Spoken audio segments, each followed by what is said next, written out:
খিচুড়ি মাংস ছোটবেলায় খুব একটা পছন্দ না করলেও বড় হওয়ার সাথে সাথে আমার টেস্ট বাডের অনেক পরিবর্তন হয়েছে। তাই আমি আমার আম্মুকে মাঝে মাঝে খিচুড়ি আর মাংস রান্না করার জন্য বলি। আর আমার আম্মুও আমার পছন্দ মতোই মাংস আর খিচুড়ি রান্না করে দেন। মুরগির মাংস, খাসির মাংস, গরুর মাংস, হাঁসের মাংস যেকোনো মাংসের সাথেই আমার খিচুড়ি বেশ পছন্দের। তো দেখতেই পেলেন আম্মু কিন্তু খিচুড়ি অলমোস্ট রান্না করেই নিয়েছেন। এখন রান্না করা হবে হাঁসের মাংস। আজকে আম্মুকে বলেছি হাঁসের মাংস দিয়ে খিচুড়ি খাবো, তাই আম্মু হাঁসের মাংস দিয়ে খিচুড়ি রান্না করবেন। খিচুড়িটা রান্না করা হয়ে গিয়েছে, এখন হাঁসের মাংসটা রান্না করা হবে। হাঁসের মাংস রান্না করার জন্য প্রথমে কড়াইতে পরিমাণ মতো তেল দিয়ে দেওয়া হয়েছিল পেঁয়াজ, কাঁচামরিচ, তেজপাতা। এরপরে এখন দিয়ে দেওয়া হলো আদা আর রসুনের পেস্ট। হাঁসের মাংস রান্না করার জন্য সব মশলা একটু বেশি পরিমাণেই দিতে হয়। পেঁয়াজের পরিমাণটাও এখানে বেশি দেওয়া হয়েছে, এদিক থেকে রসুন আর আদাটাও বেশি দেওয়া হয়েছে। এরপরে একে একে দিয়ে দেওয়া হলো হলুদের গুঁড়া, মরিচের গুঁড়া, ধনিয়া গুঁড়া আর পরিমাণ মতো লবণ। সব মশলা একসাথে খুব ভালো মতো কষিয়ে নিতে হবে। মাংসর মশলাটা খুব ভালো মতো কষিয়ে নিলে সেই মাংসটা খেতে বেশি মজাদার হয়। হাতে সময় নিয়ে মাংসটা কষানো হলো, এরপরে দিয়ে দেওয়া হবে আগে থেকে ধুয়ে পরিষ্কার করে রাখা হাঁসের মাংস।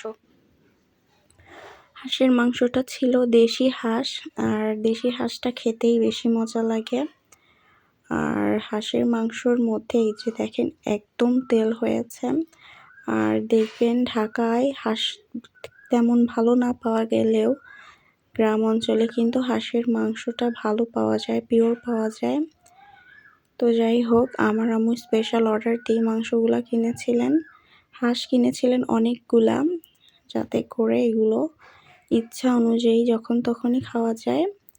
সব মশলার সাথে মাংসটা কিছুক্ষণ কষিয়ে নিতে হবে।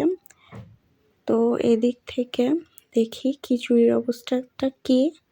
এই যে খিচুড়িটাও প্রায় হয়ে এসেছে। খিচুড়িটা দমে বসিয়ে রাখা হয়েছিল যাতে করে খিচুড়িটা সফট হয়। খিচুড়ির মধ্যে যে ডালটা দেওয়া হয়েছিল সেই ডালটাও যেন একদম গলে যায়। খুব সাবধানতার সাথে খিচুড়ি রান্না করা হচ্ছে, যেহেতু আমাদের ফ্যামিলি মেম্বার্স অনেক কম, এই জন্য আসলে কমই সব কিছু রান্না করা হয়।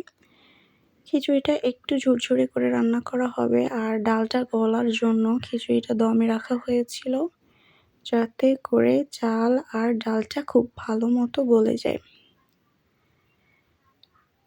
তো আম্মু আলতো হাতে খিচুড়িটা নাড়াচাড়া করে দিচ্ছেন।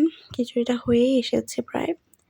এদিক থেকে হাঁসের মাংসটাও ধিমি আঁচে রান্না করা হচ্ছে। হাঁসের মাংসটা হবে বোনা বোনা, বেশি করে পেঁয়াজ আর মশলা দিয়ে ঝাল করে হাঁসের মাংস রান্না করা হচ্ছে। সাথে আছে ঝুরঝুরা খিচুড়ি। হাঁসের মাংসটা খুব বেশি ঝোল দেওয়া হবে না, জাস্ট ধিমি আঁচেই মাংসটা রান্না করা হবে। আর ধিমি আঁচেই কিন্তু মাংসটা খুব সুন্দর মতো সিদ্ধ হয়ে যাবে। আর হাঁসের মাংসের মধ্যে যদি এক্সট্রা রসুন দেওয়া হয় তাহলে খেতে কিন্তু বেশ মজা লাগে। রসুনটা আগে খেতে না পারলেও বললাম না, বড় হওয়ার সাথে সাথে সব কিছুই যেন অনেক বেশি মজাদার লাগে। 2-3টা রসুন এখানে অ্যাড করে দেওয়া হলো।